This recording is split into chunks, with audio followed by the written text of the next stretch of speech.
Good afternoon. This is 100% Tatarstan, and today's topic is a very delicate topic: civil society and mass media, new realities. Now let's try to look into this topic. On the one hand, so easy, but still having so many nuances and complexities. We will be helped by wonderful participants. Why? Because these are famous people, they are professionals in this area, whose opinion is listened to. It's my great pleasure to introduce them. Ilfat Sabitov, Deputy Head of the Regional Stand of All Russian State Broadcasting Company, member of the Board of the National Broadcasters Association, and particularly important for our today's discussion, head of the Russian Civic Chamber Commissions for Development of Information Community and Mass Media and Mass Communication. It's my great pleasure to introduce the Zilia Valeyeva, Chair of the Civic Chamber of Tatarstan, Ilshat Aminov, General Director of TV company New Age, and Deputy of the State Duma of our Republic, Deputy Head of the Republican Agency of the Republic of Tatarstan for Printing and Mass Communications, TAT Media, Eduard Khairulin, and Anton Deganov, Head of the Center of Innovation in the Social Sphere of the Entrepreneurship Fund of the Republic of Tatarstan, Head of the Administration of Innovative Development of our Kazan Federal University. Good morning. I think we will start our conversation. I hope we will not offend anyone. Zilia Rahimyanovna, will you be the first to speak on civil society and mass media, new realities? On the one hand, it's very simple, but still, it has become the topic of today's discussion. So what is this new reality about? What is the specifics of our times? And what do public chambers, does NGOs do? I'd like to introduce our moderator. This conversation, on the one hand, is the conversation of professionals. On the other hand, we have all our own individual opinion about it. So I think we will debate here. The head of the Higher School of Journalism and Mass Media at the Kazan Federal University, Leonid Talchinsky. As you noted quite correctly, the topic of the civil society and mass media, new reality, that's the topic of our discussion. Interaction, inter-influence, mutual influence of these institutions. It's a very long-living topic, which started in the 18th century when Konstantin Arseniev, a philosopher, said, back then,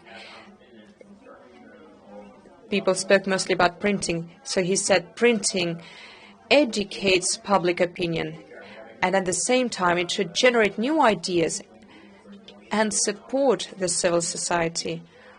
Or the words of our president, Mr. Putin, who on the very first meeting of the newly created public chamber of the Russian Federation, he said, public chamber will have to resolve double-sided objective publicity of the public life, and also constructive interaction and promotion and influence on mass media. Why am I speaking about new realities? At each stage, the society resolves certain objectives. Just now, we're coming out of from a very difficult period, the times of pandemic, the time which clarified many things. And I saw how the information space is changing, what new actors are appearing, both on the central TV channels and regional mass media, and that there is this active interaction of mass media.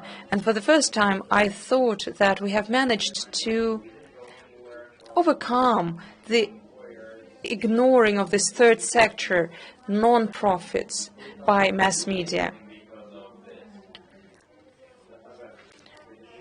We have already been in the times when mass media did not consider non-profits as newsworthy. We worked together with the public chamber of the Russian Federation. They're our long-standing partners. When we voted for the amendments to our constitution, it also resulted into a very active stage of the development of the civil society, because the number of observers during the period of voting, they were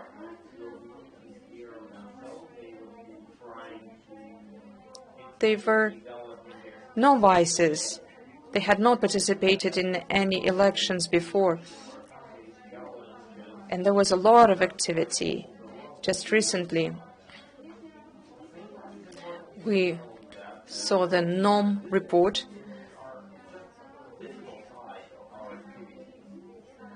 that this was the most active institution, in fact, in the Russian Federation. That no other country in the world has such an active institution.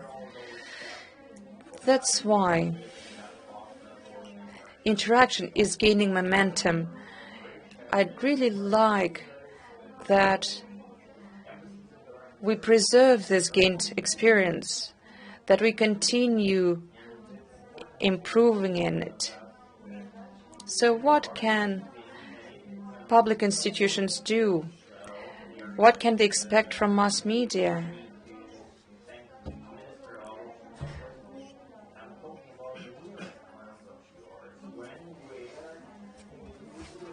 What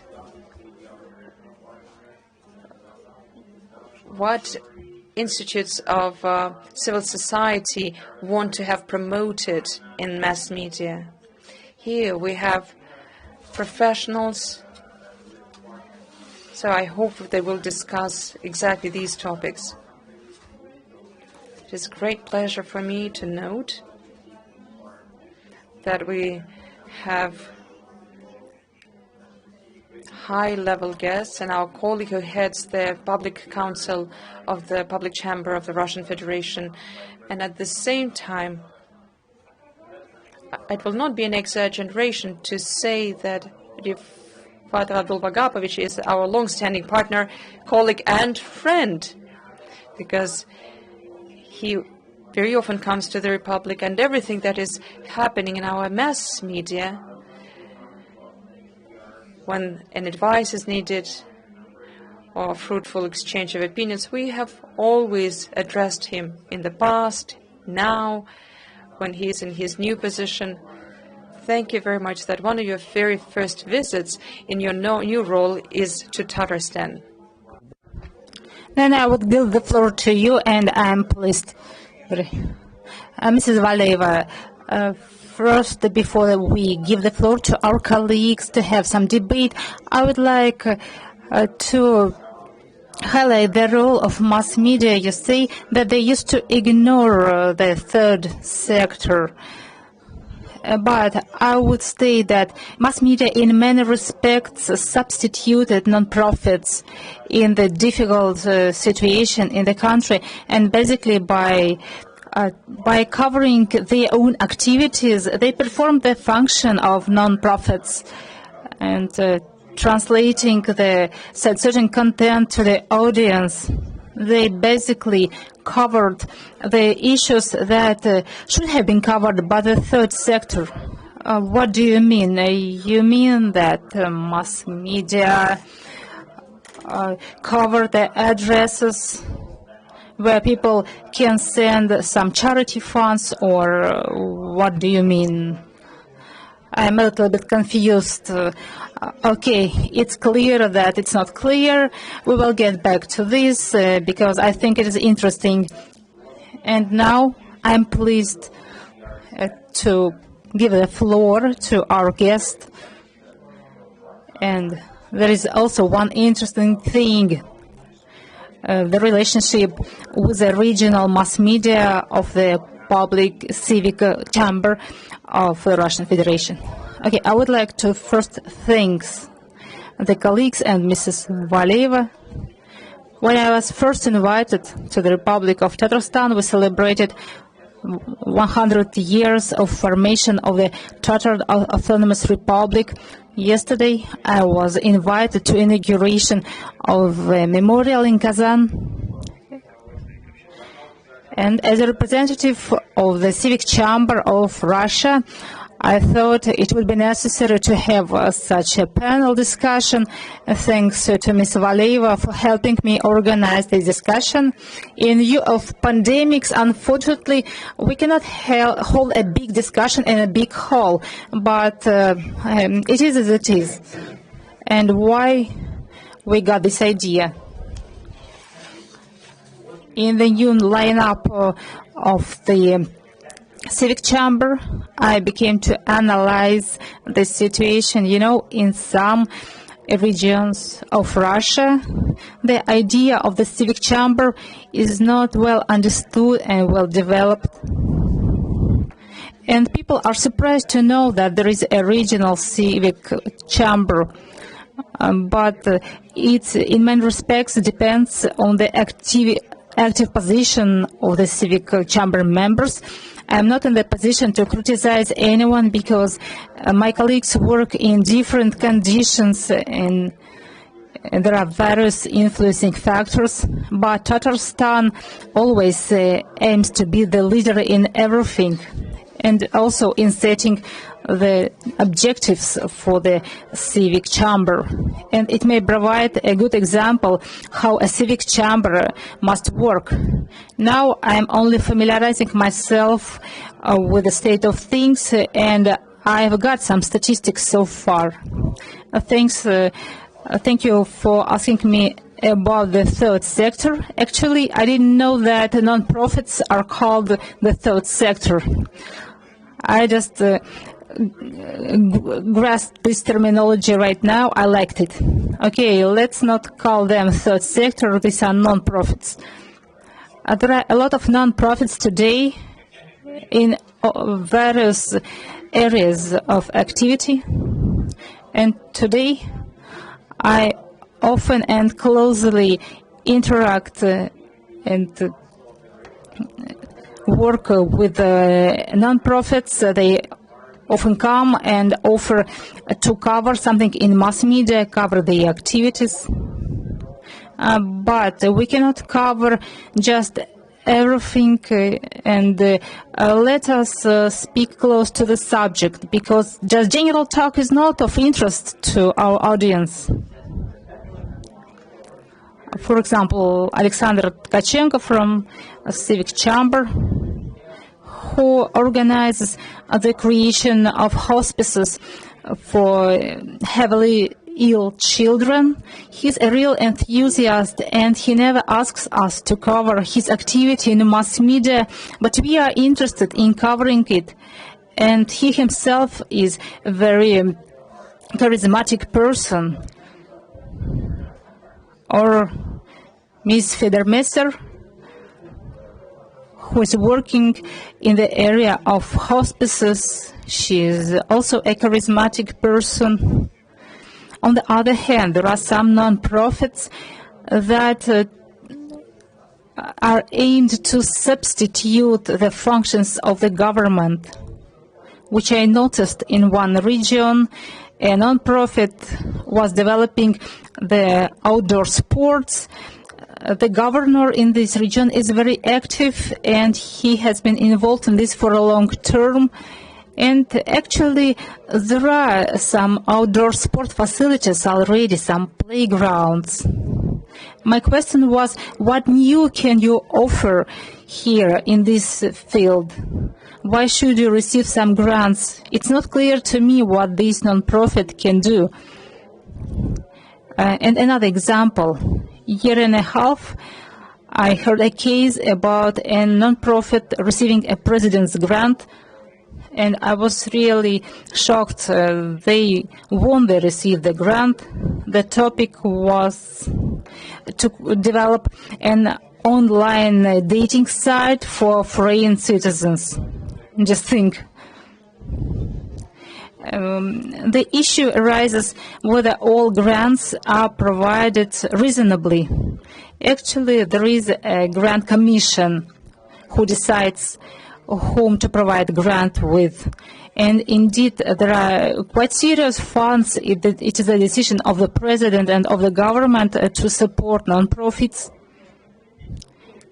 You know, non-profits just cannot run commercial activities due to their charter. And how should they earn money then? The only way they have is to receive grants.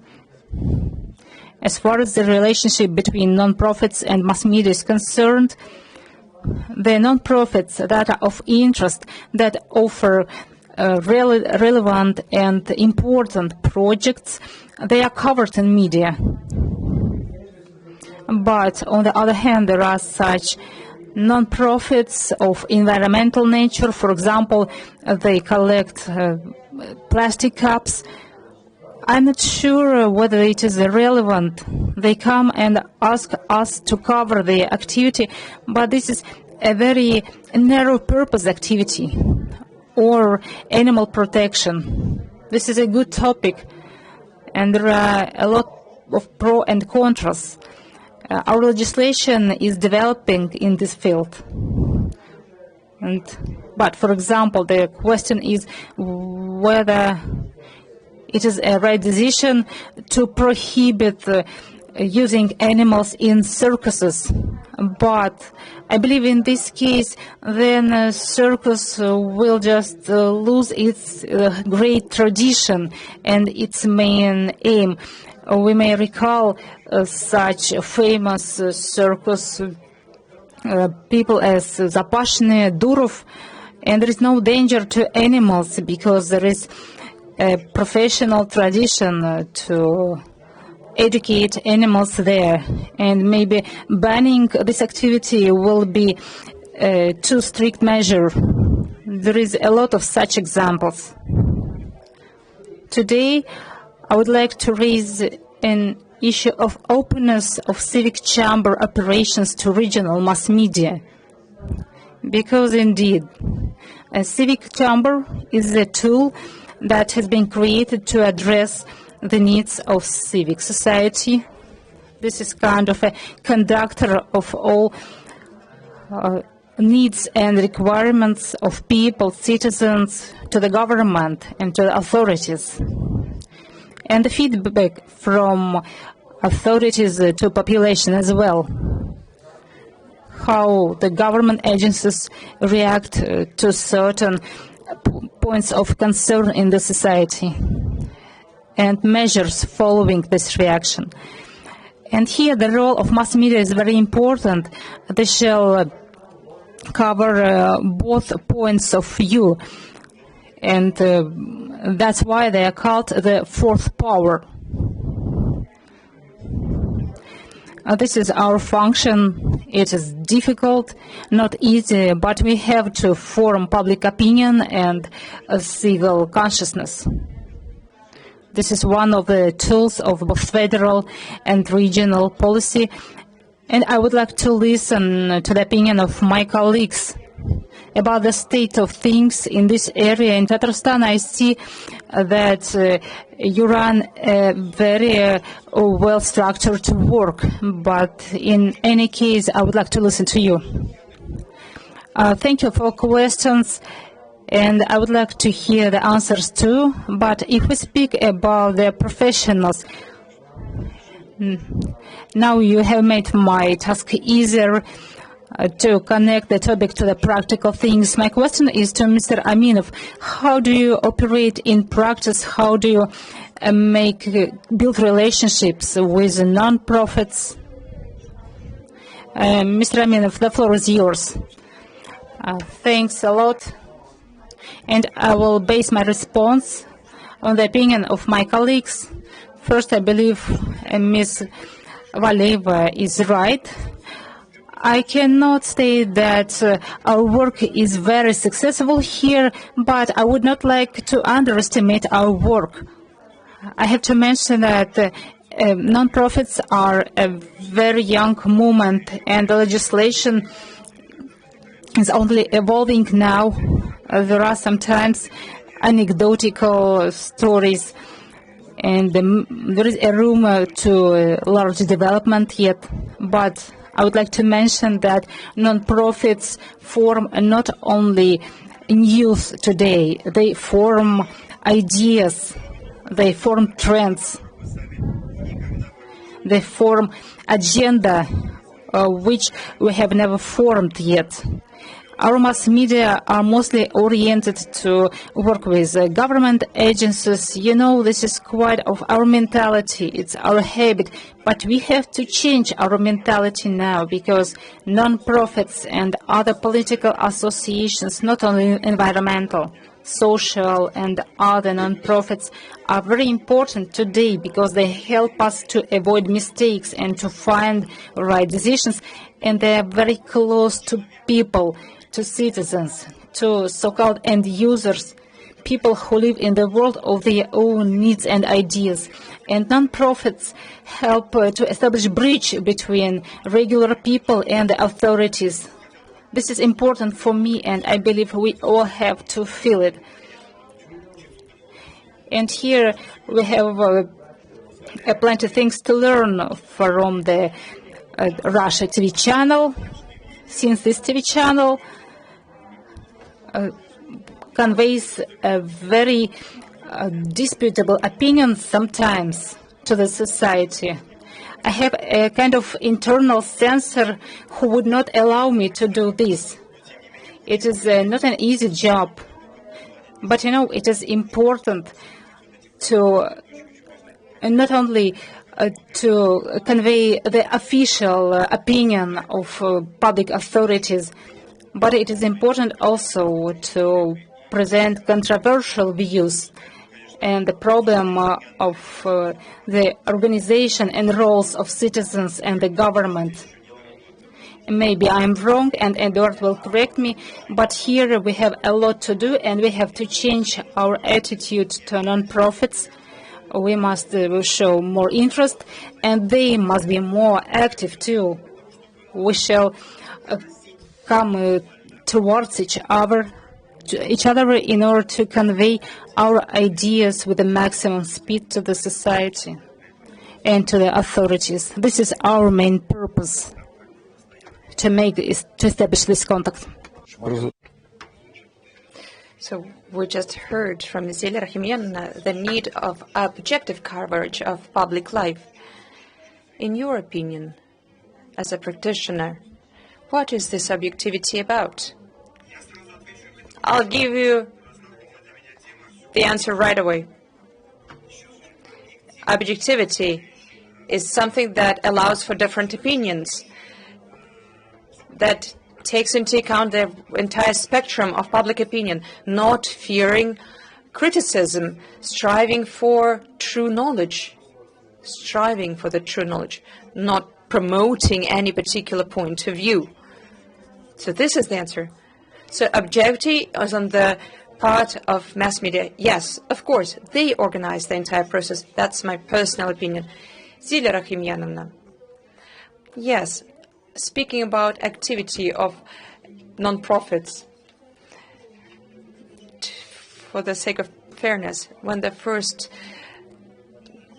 grant program was organized, and 62 companies, 62 non-profits received grants, which was some 80 million rubles. And I did not see this news widely covered. or maybe information about the first recipients. And there were different grants, starting with 500,000 grants for veterans in rural areas and 18 million for organizations. The organization which has all been around for some 20 years, working with very complex categories of population, migrants and HIV, infected people. And I didn't see much coverage of that. And these organizations work on not local problems, but federal level problems. Exactly, in a narrow sector, but state level problems.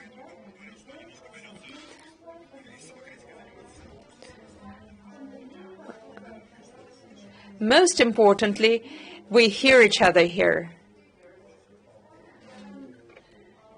One of the questions that we wanted to discuss is interaction of the public chamber with regional mass media, not only non-profits, but mass media.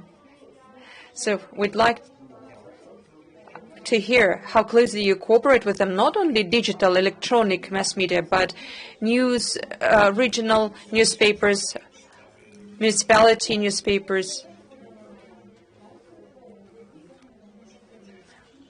We are really interested in working non-profits, which work not only nominally, but really work. And public chamber. Public chamber is a very interesting phenomenon in the modern world. With public chamber, we have a direct contact. We have an officially signed cooperation agreement, which we refer to periodically, and we see how we succeeded in or not succeeded in what areas. And I think that in the whole country, there are not so many examples when public authorities, Committee for Mass Media, for example, conducts a contest for best coverage with together with the public chamber for coverage of non-profits performance. I'd like to tell you one more thing. My objective, my best, is to disseminate this best practice. So look, this is a great example. Just take it, use it. Thank you. Eduard Faridovich. Again, colleagues, please do feel free to share, to use our experience. That media supports coverage of best non-profit practices and offers its own grants. And that includes online, paper-based newspapers. Anyone can participate, and we have had this program for 4 years. Now, what to cover and how to cover. When we mentioned the question about bottle caps, I was thinking, do they collect just bottle caps, not the bottles? So I was thinking, where is that criteria to evaluate the benefit of these non-profits? This is a very good question. The work of a particular non-profit. What is the purpose of this non-profit? What is this public good?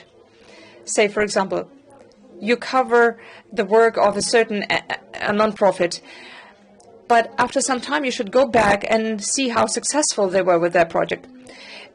Some time ago, with one of the historians, I went to very faraway areas of the Republic, and he collected different manuscripts, old books that people wanted already to burn, everything that was rotting already. But he collected all of those manuscripts. He published books. And we had the conversation with him that this is exactly the cause where a non-profit could be helpful. This is a very good example for me where people go, they collect real treasures, they collect historical memory. I found it deserving of a grant, of the support of public chamber. So every time we think about what to cover, who to give the grant to, this is exactly the criteria. You answer the question, how will it benefit our people, the country. This is how we choose what to cover and how to cover. There is always this risk.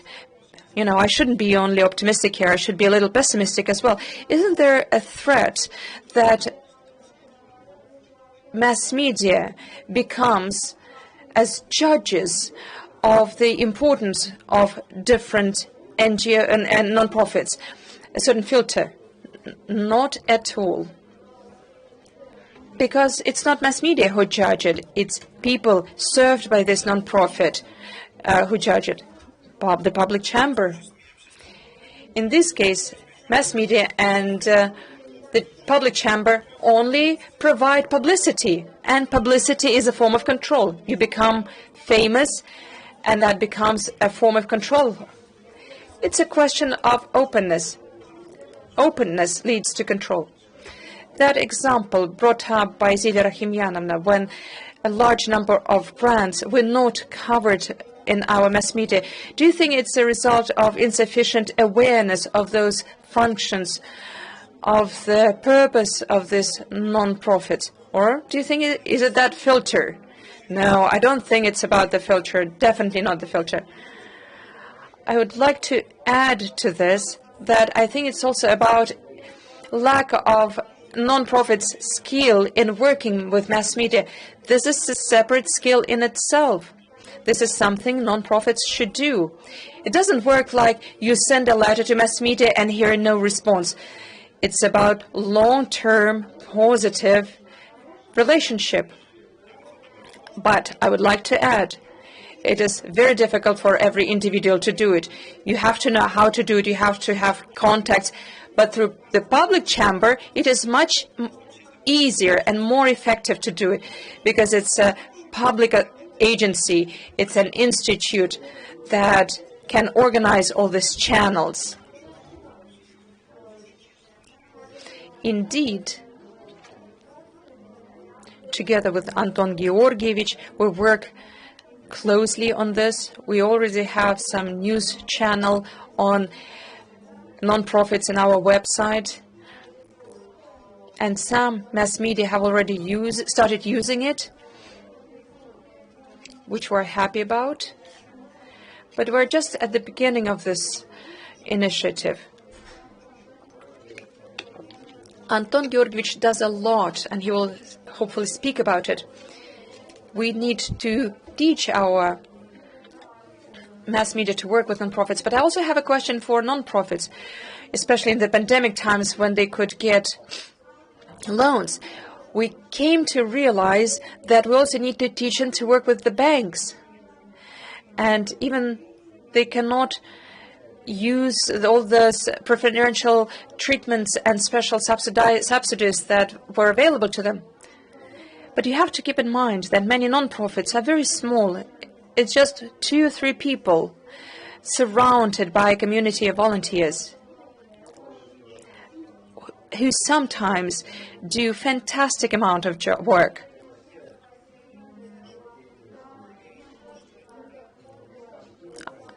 And I heard Eduard, who spoke about the benefit for the nation, for the country. I think, yes, this high target should be there. But, there is this famous organization, Bez Berega, We Are Together, which brings together people with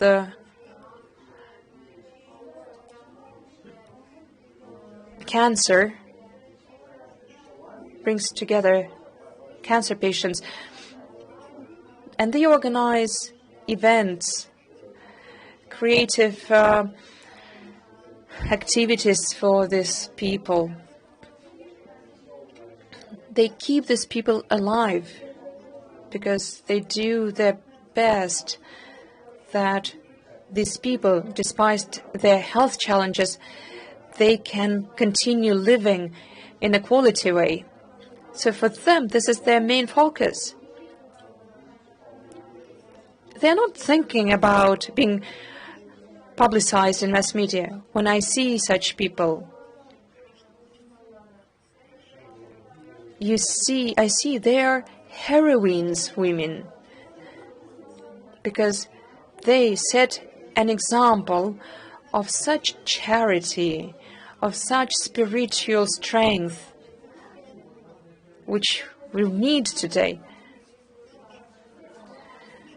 And they affect people much stronger than movies or whatnot. I'm really thankful to colleagues. And I think that it's good that we're here discussing these topics, because we promote prioritization of the topics. Thank you, Zilya Rahimyanovna. Indeed, I'm very thankful to you, because I do have objective for myself. What is the purpose of my work, the purpose of non-profits? Eduard gave a very good example of manuscript collector. But it's very important to keep in mind that non-profits should not replace the function of the state. For example, we have the Academy of Sciences, we have the historical faculty of university. But I think some of the work should be done by them. And these public authorities or agencies can be more effective. You know, but sometimes there are certain gaps, and then non-profits try to fill these gaps. Yeah, and sometimes it is just the need of one particular person. That's, again, my personal opinion.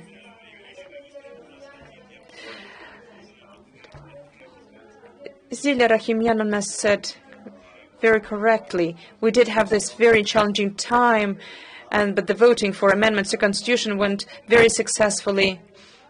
And the public chamber was, along with some other agencies, organized supervision of voting very effectively. So I'd like to hear and talk about participation of observers and their effectiveness, and how we can use this experience and lessons, how we can use also the lessons we got from online electronic voting. And also the matter of multi-band internet. Because in some areas there is even no internet at all.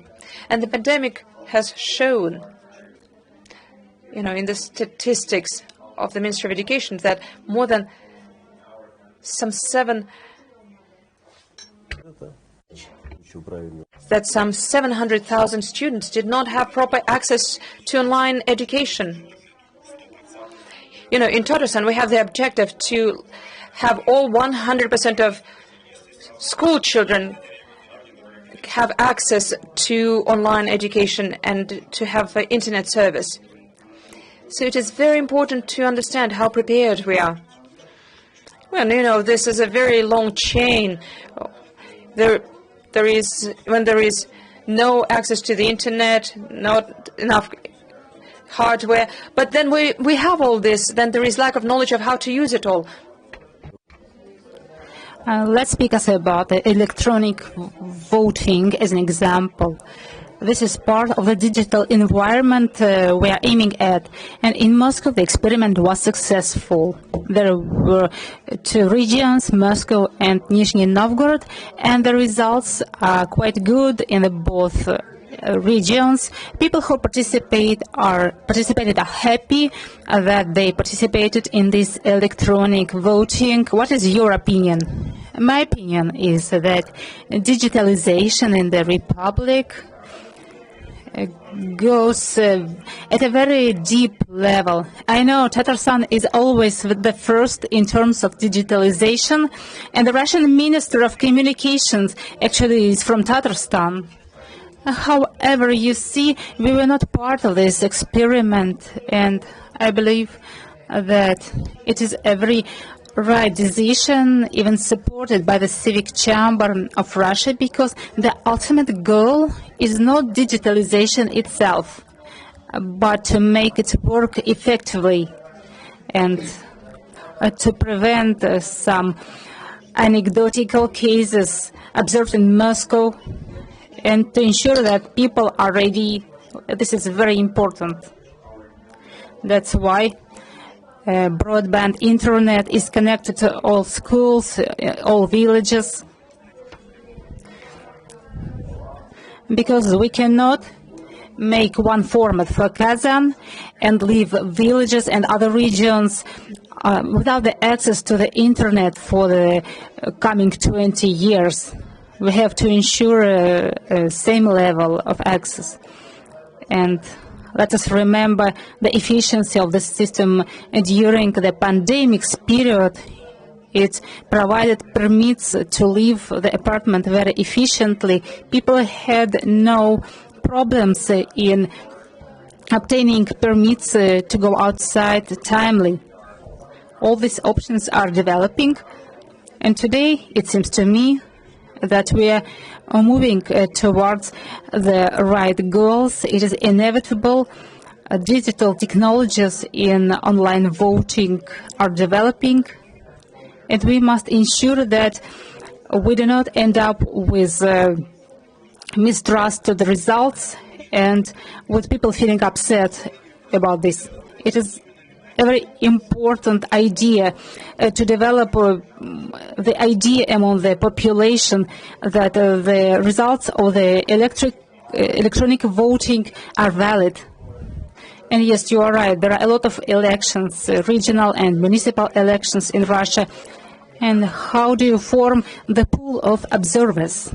As far as observers are concerned, we had the largest number of observers during the voting for Constitution. We had about 15,000 observers.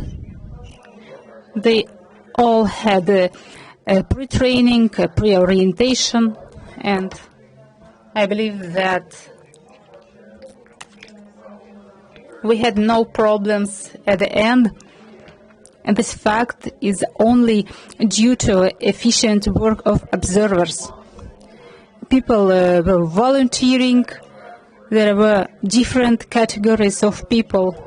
Some of them participated for the first time as observers. And if we speak about the percentage, 25% represented youth organizations of the Republic.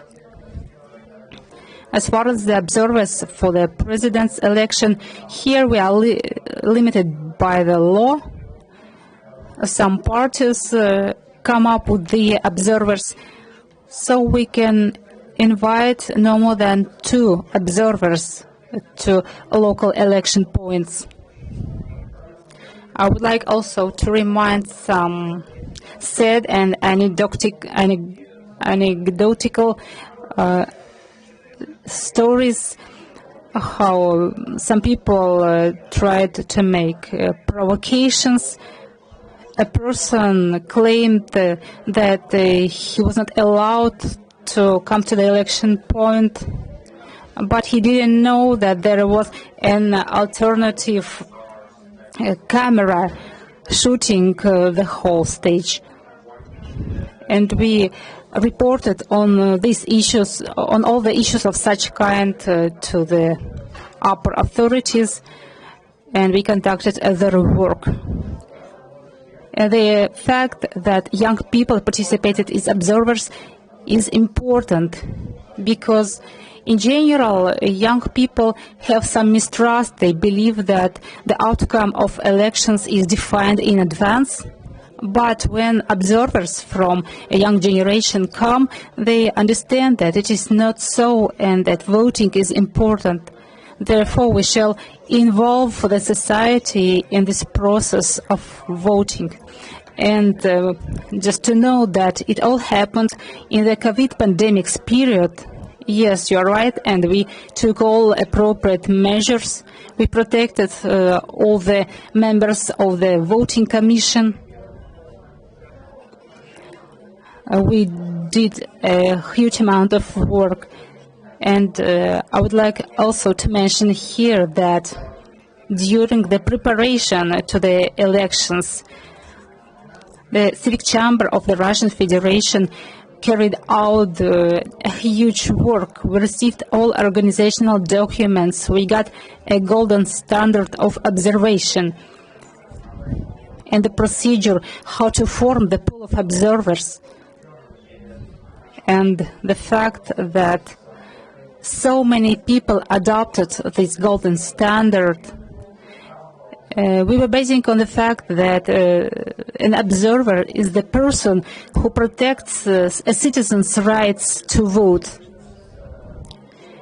And I believe that all these helped us improve the trust to each other at the end upon the results of the elections. We will get back to the issue of interaction with the Civic Chamber of Russia and regions, but let us get back to the topic of grants we have already discussed. Today we have a colleague, Anton Georgievich, in the room, who represents the grant receivers community. What kind of grant did he receive? So please explain us, what is your goal?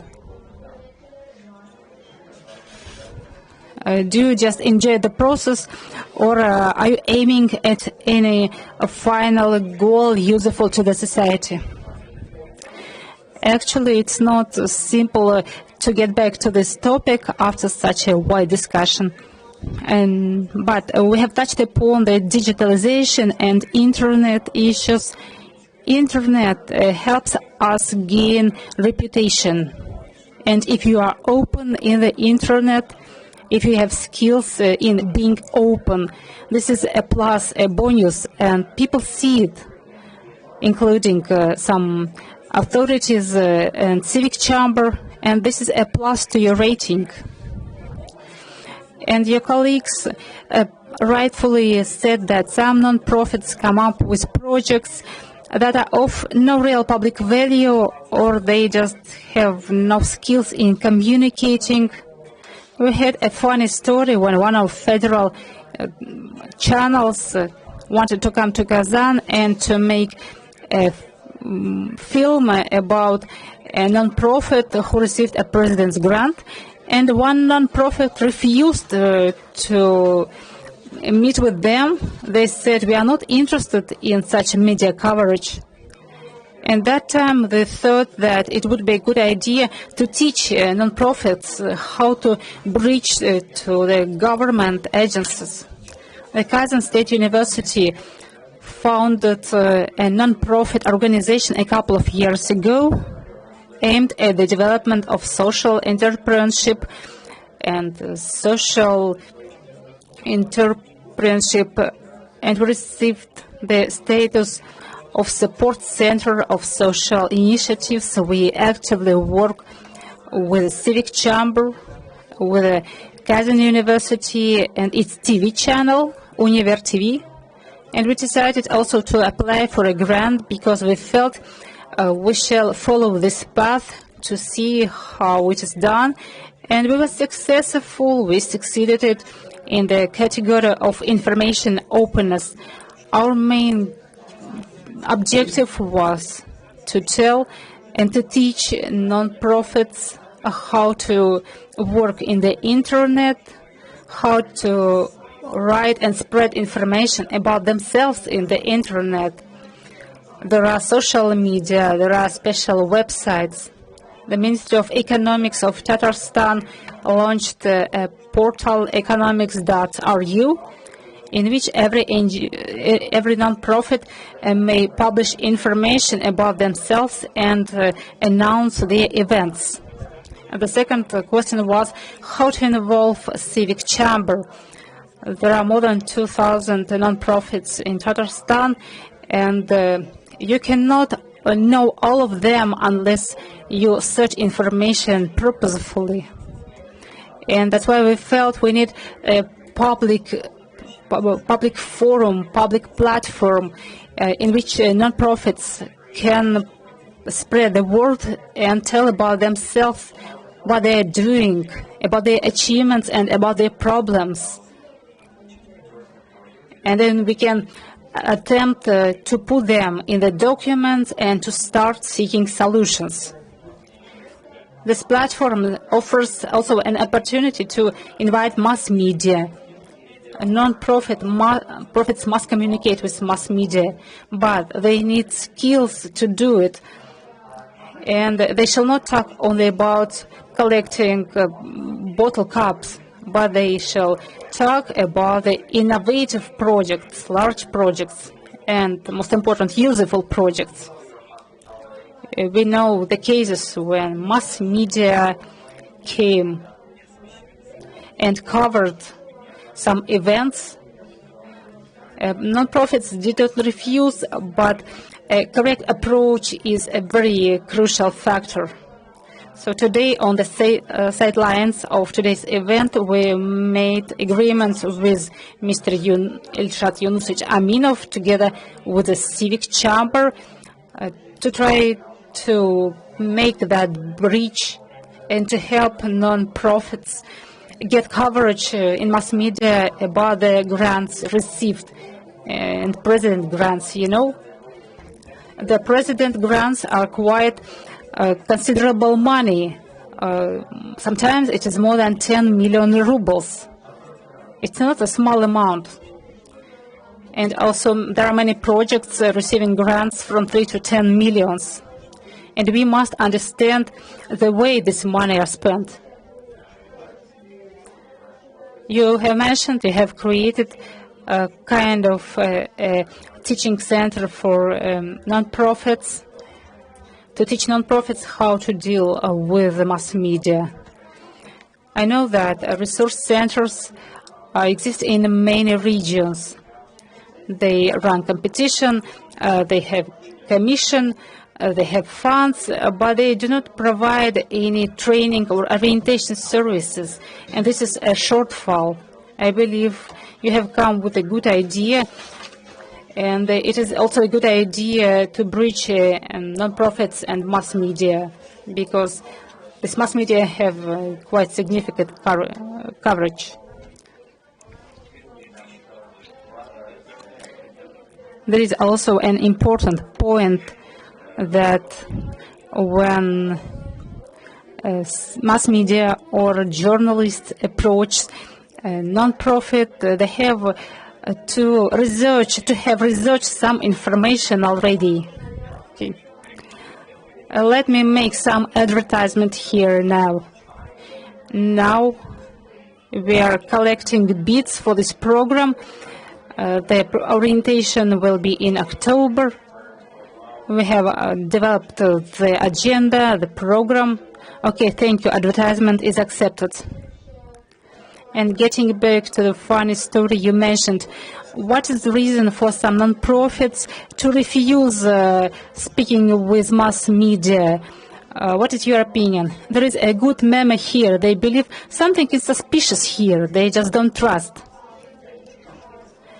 And my opinion is that this experience of creating such a teaching center is mentioned in the government agency's report and is successful. Why did we start in the Kazan Federal University to cooperate with Media Center, with the Univer TV channel, the Higher School of Journalism, which trains future journalists, whom we want to invite to the final event, which implies a public presentation of their presentation by and non-profits. And you also need to teach journalists to work with non-profits, right? You know what else is important here?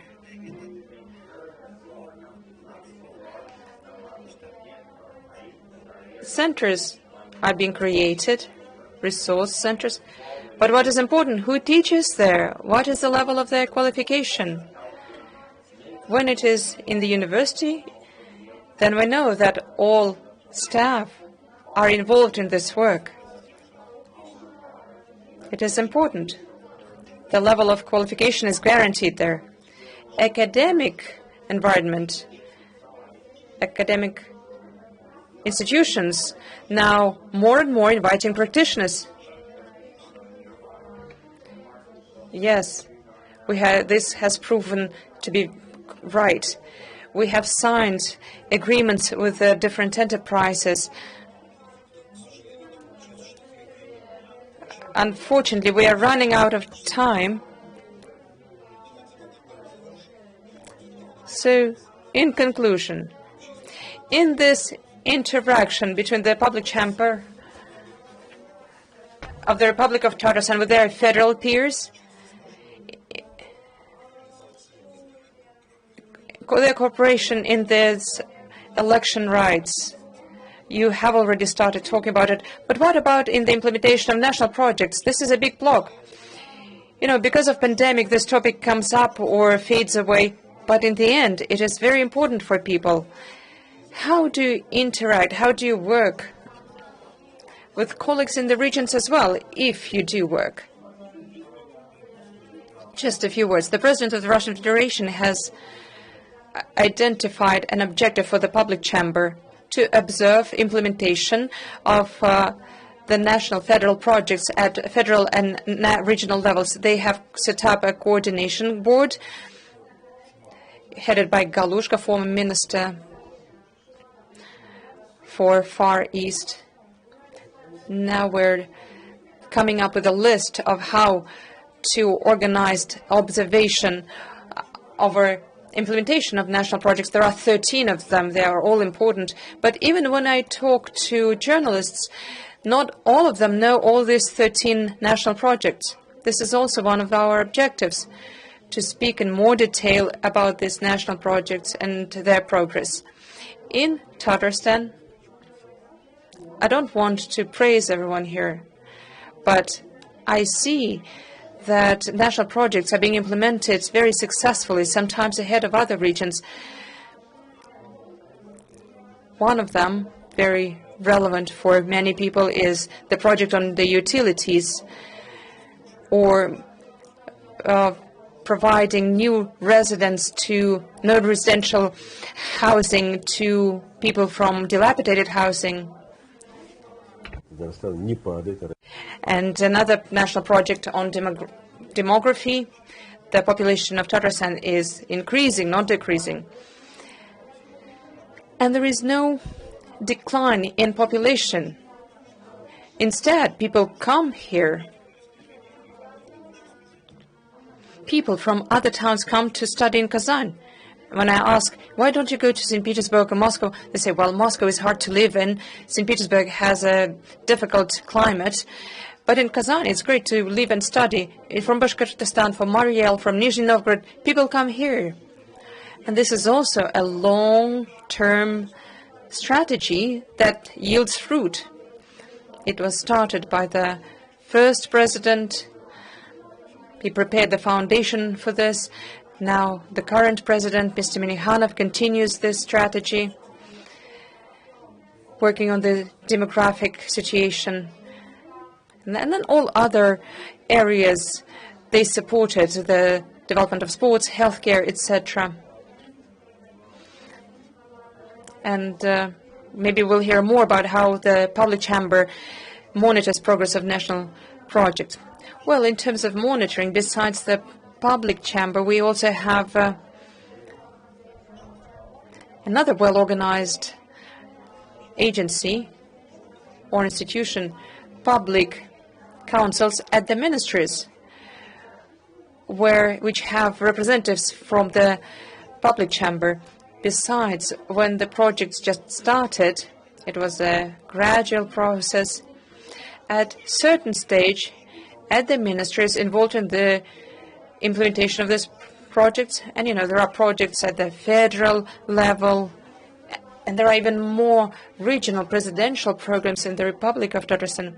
So the project offices of these ministries also have one representative from the task force of the public chamber to monitor the progress of the national projects.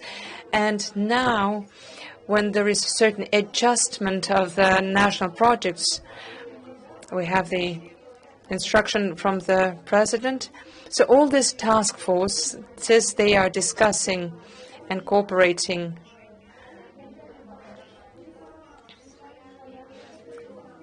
on different proposals on how to adjust in the most effective way.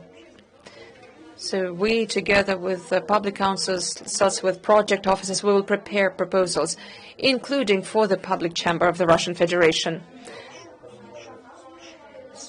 Again, in conclusion of conclusion,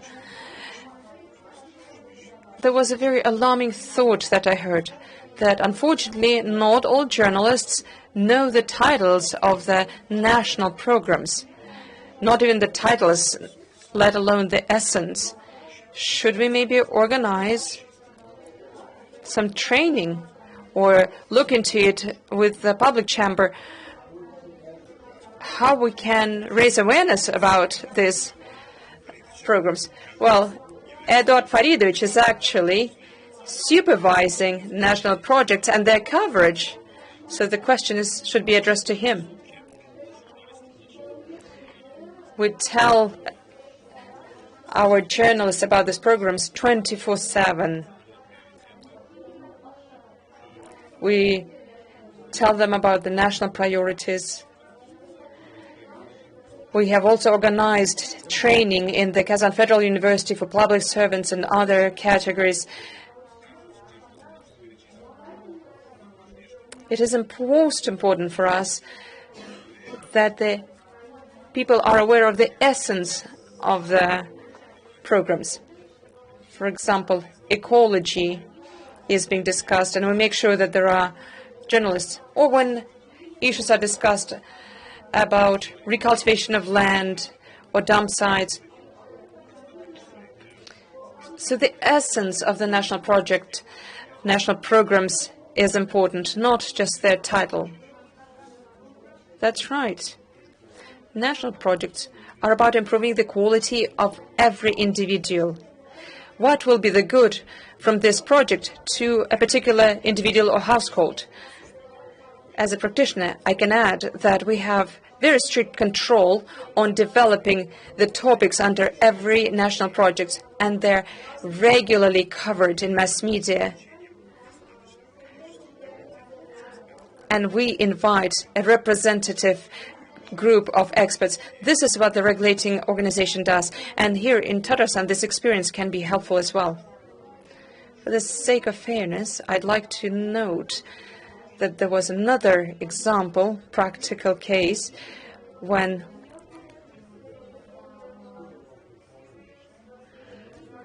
deputy ministers reported on national projects in such a way that they had to be fired. National project is something that requires a certain level of competence from everyone, from journalists who have to cover this project in a way that it is understandable to everyone. And for this, everyone, those who cover them, the projects, have to be really immersed into these projects. And now we are discussing this topic, and we also apply requirements, certain requirements for participants, actors of public control. We have offered training to those who work in the utilities. Now we're working with ecologists because of some misunderstanding, you can turn a small issue into a big problem, etc. And as you're speaking about qualification of journalists, we want to make sure that this coverage does not become a formalistic report, because we want citizens to get involved. We want them to understand the subject matter of these reforms. Some of these projects can be easily controlled. If we speak about the utilities or repairs, managing companies, councils of residents, they have even undergone some training. And coming back to non-profits, I'd like to say a few more words. as we have already discussed, yes, non-profits have problems, including with journalists. But let's go back to the very core of these small organizations. Even though this work becomes the core of their work. Some time ago, I saw these statistics. Maybe it has changed since then from international reports. The social policy is effective in a state when 30% of it is implemented by the state and 70% is implemented by socially oriented non-profit organizations. Back then, my conclusion was that, of course, the state has a lot of opportunities, and it has, so to say, long arms, but maybe its arms are not warm enough when it comes to individual people, individual children. So in these cases, when you need prompt assistance without the bureaucracy and the support of vulnerable categories of people. That's why there are organizations who work with people with severe diseases, with HIV-infected people, unemployed, etc. All these are organizations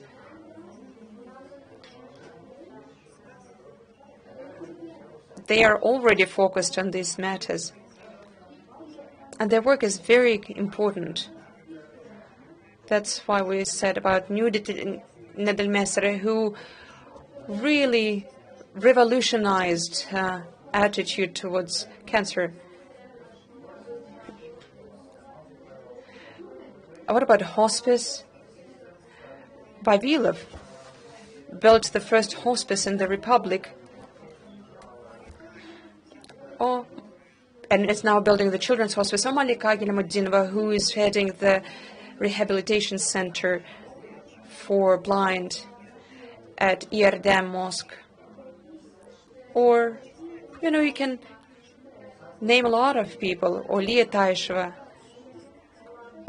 These are people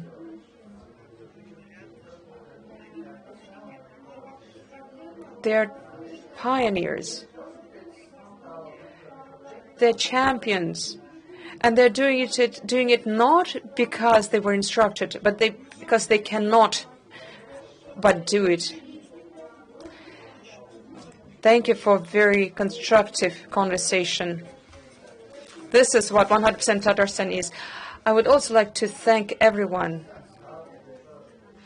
There is always this concern that what if discussion turns into this boo-boo-boo discussion, useless. But I think we had a very productive conversation which involved everyone because we were all on the same wavelength and nobody read from paper. We all spoke from heart. Thank you very much. Thank you.